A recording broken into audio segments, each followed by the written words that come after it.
I'm John Hellmuth, owner of the North Queen fishing vessel based in Tincam Bay, and we actually run a little seafood van business now, North Queen Seafoods. And I'm Amanda, his partner, and Decky, and part owner of our seafood van business as well. Excellent. Selling to the public. John, Amanda, thank you for joining us. So we'll start on the reform type question. So I want to know from you as an operator, and I want this to get out to the community and to our politicians, where do you see this thing going, and is it a good or bad thing, or what's your estimation of where we are with this reform process?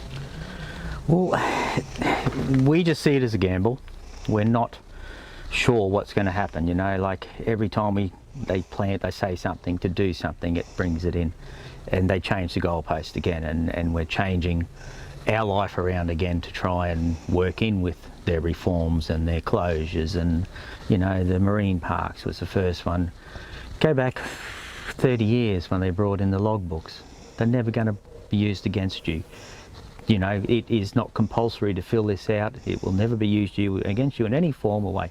When they first come out, I was just a young fella then it's, if you don't fill it out every day, it's a $300 fine, and if you don't fill it out, you go to jail or you lose your licence. And the information from that is what's been used against us now.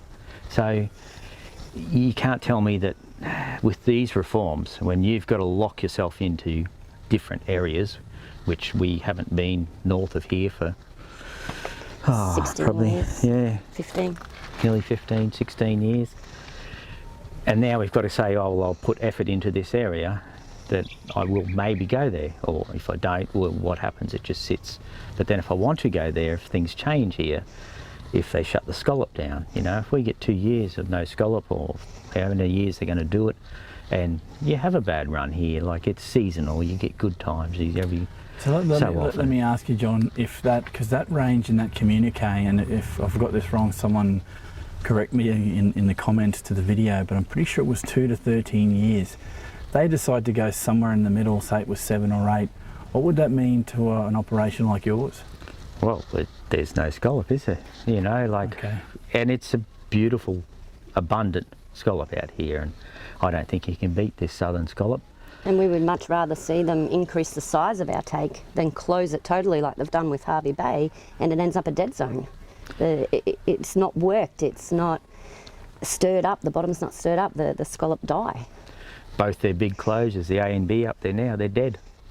And they close them for 2 years, and what's happened? The scallop in there's dead. Where's their proof that those closures have made it any better? So you shut the whole... Don't ask good questions like that. We don't want to know about how the science works, because we really don't understand it. But they're the things that they're not giving us. They're not giving us that information, sure. the basis of what they're trying to do.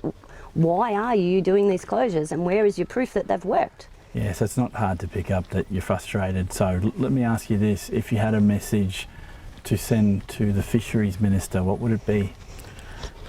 Come and see it down here, talk to people. Like we've had, what, 1, 2 consultations. They're not a consultation, they're a dictatorship. They're coming here, and with whatever they're talking to you about, they're just running with it anyway, regardless of what you say. Basically what they come to talk about is what you're going to get. There is no consultation. Well, that's consultation Fisheries Queensland style, unfortunately. And that's the thing, there's so many good points brought up with fishermen here, and you know, the ones who Tony does the surveys, you know, and he's got great ideas. He's the one who's pushed for taking it to 100 mil, and let us take that 100 mil and let it go all year, because it's seasonal here. Every 3 years is a good year here. So if they take that information from one of the bad years and then say, oh no, it's not going to come good, and they close it. Well, I'm glad you're sharing this with those that are going to be watching the video, because one thing that's come up continually, and it's come up in the Spanish mackerel fishery, seems to come up in the science of other quota managed fisheries, that we're headed down that way, restriction of what we can catch and where we can catch it.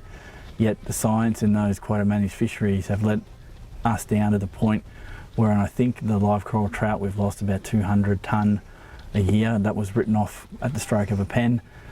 From memory, 50% of the value of the quota holdings for Spanish crab were gone. So I personally don't have a lot of faith in the system. You guys are working it every day. What's your perspective on this? Do you have any faith in the way we're being managed? Yes or no? No, we feel like we're being pushed out. Right, okay. You know, how are we going to provide local to the people that support us here, and which did during COVID when we lost a lot of big suppliers? How do we provide local to them if we're just slowly being pushed out? If you're not making money, then what's the sense? You're going to have to fold. We can't. It's not a livelihood anymore for us.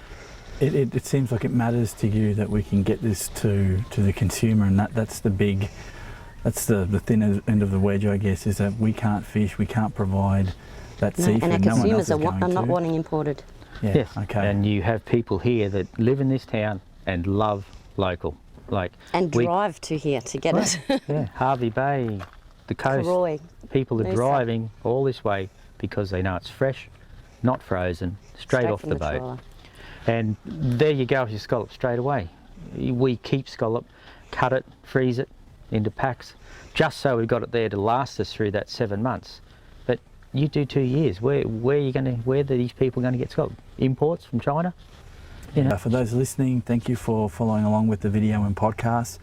We'll catch everyone on the next video and or podcast. Thanks, guys. Thank you. Thank you.